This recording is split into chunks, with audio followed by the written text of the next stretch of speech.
Ito siya guys ay single push button lang, no? Pag i-press natin to, ang push button, gagana ang forward. Pag i-press natin, mamamatay. Pag i-press naman natin ulit, gagana ang reverse.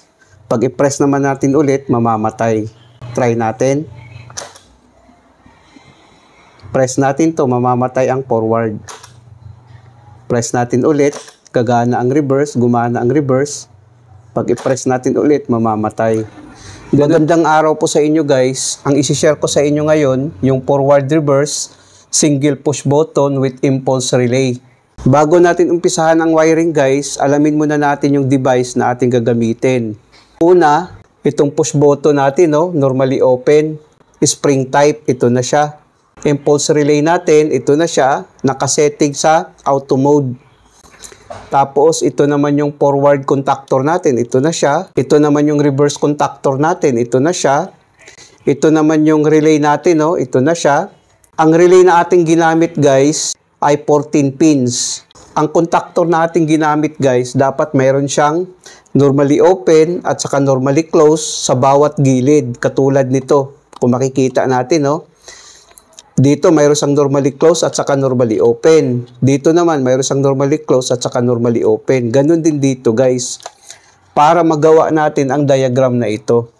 Tapos, ito naman yung line 1, line 2 natin. Nakakabit yan sa circuit breaker natin. Ito na yung circuit breaker natin, guys, no? Kung makikita natin dito, guys, mayroon na siyang existing cable, no? Nilagyan ko na kung makikita natin, no? Mayroon na siyang existing cable. Nilagyan ko na ang lahat ng A2 dahil naka-looping lang naman, no? Naka-looping lang siya papunta sa overload natin. Normally close, 95. Tapos ang 96 naman, papunta ngayon sa line 2 natin or neutral dito, no? Nakalagay dito. Dahil naka-looping lang ito, guys, winiringan ko na. Bali, ang wawiringan natin, itong parte na ito.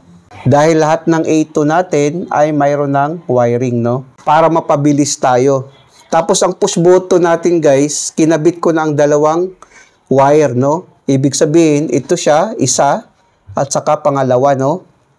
Itong push button natin. Ngayon guys, umpisa na tayo sa wiring, no? Para hindi tayo magtagal. Ang una nating ikabit, yung sa push button natin, no? Papunta sa line 1. Ibig sabihin, ito siya guys, ilagay natin to sa line 1, no? Galing dito sa push button, papunta ngayon dito sa circuit breaker natin. Ang kasunod naman yan guys, sa isang push button naman natin, ito siya guys, kahit magkabaliktad, walang problema, no? Walang problema dito. Kung halimbawa ito siya, lalagay sa A1 ng impulse relay natin, walang problema. At ito naman, lalagay sa line 1, walang problema yon. So ngayon, ang kasunod naman na ating i-wiring ay dito sa push button natin start, papunta ngayon sa A1 natin, no? Ibig sabihin, itong isang wire na ito, ilagay natin sa A1 ng impulse relay natin. Bali dito natin ikabit. Ang kasunod naman yan guys, maglagay naman tayo sa line 1, no? Papunta ngayon sa number 3 ng normally open sa impulse relay natin. Galing dito, papunta ngayon dito.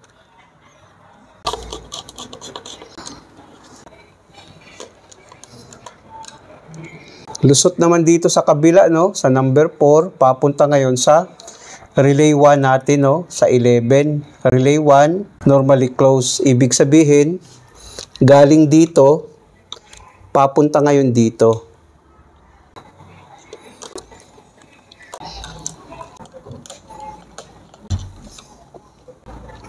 Ang kasunod naman ngayon, maglagay naman tayo dito, no? Ng jumper. Papunta ngayon sa forward natin. Normally open, no? Number 13. Galing dito, papunta ngayon dito, no?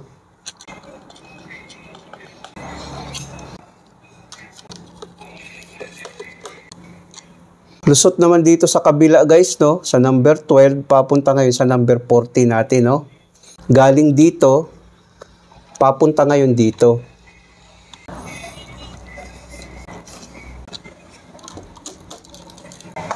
Tapos guys, maglagay naman tayo ng jumper dito, no? Papunta ngayon sa normally close ng reverse natin. Galing dito, papunta ngayon dito, no?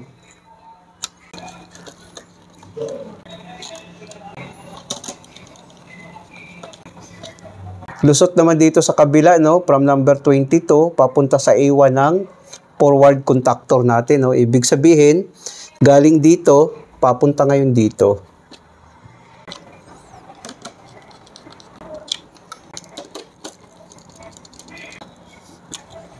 Ngayon, maglagay naman tayo ng jumper dito, no? Papunta ngayon sa relay natin. Itong relay natin, no, sa 21 at saka 24. Ibig sabihin, galing dito, papunta ngayon dito.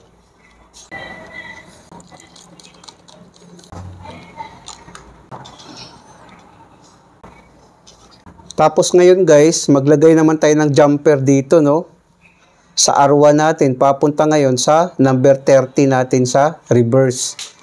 Ibig sabihin, galing dito, papunta ngayon dito.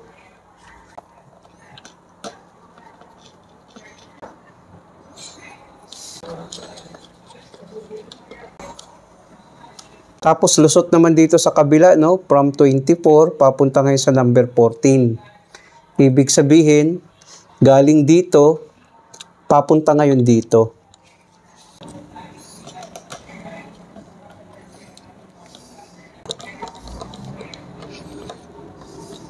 Tapos maglagay naman tayo ng jumper dito, no? Papunta ngayon sa normally close ng forward natin. Galing dito, papunta ngayon dito.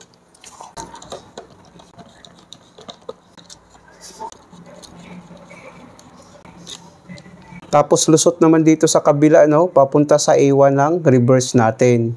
Galing dito, papunta ngayon dito.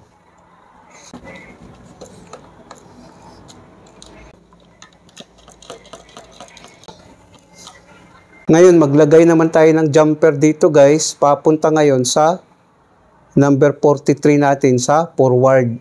Ibig sabihin, galing dito, papunta ngayon dito.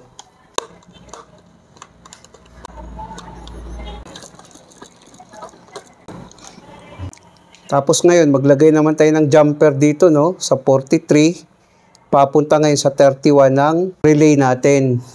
Galing dito, papunta ngayon dito.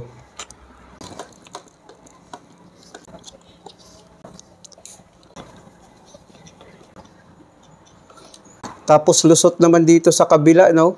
From 44, papunta ngayon sa 34 ng relay natin. Ibig sabihin, galing dito, papunta ngayon dito.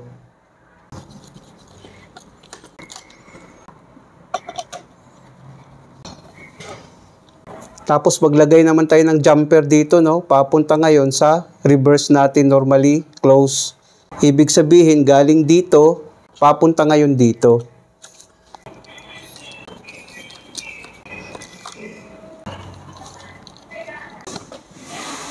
Tapos lusot naman dito sa kabila, guys, no? From 32 ng reverse natin, normally close, papunta sa A1 ng relay natin.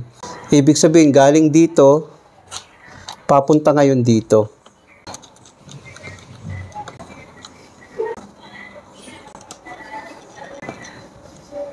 Bali, tapos na tayo ngayon sa wiring, guys. I-arrange na lang natin yung cable.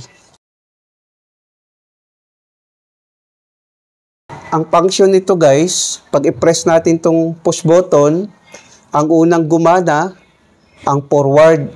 Pag i-press natin ulit, mamamatay ang forward, no? Pag i-press naman natin ulit, gagana ang reverse.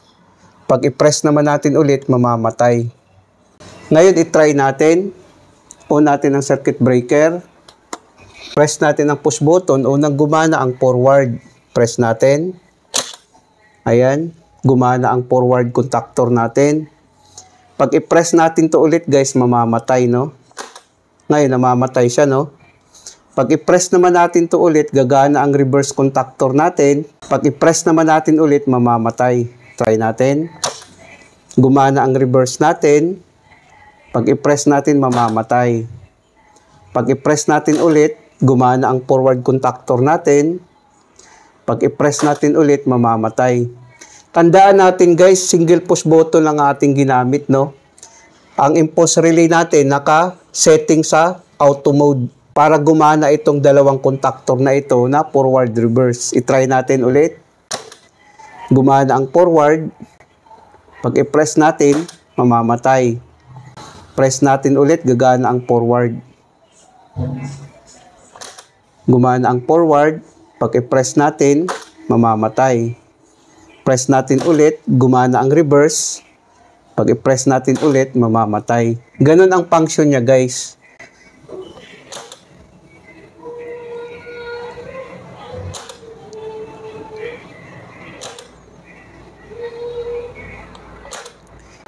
Sana nakapagbigay ito ng kunting kaalaman sa mga baguhan. Maraming salamat sa inyo, guys. Hanggang sa muli.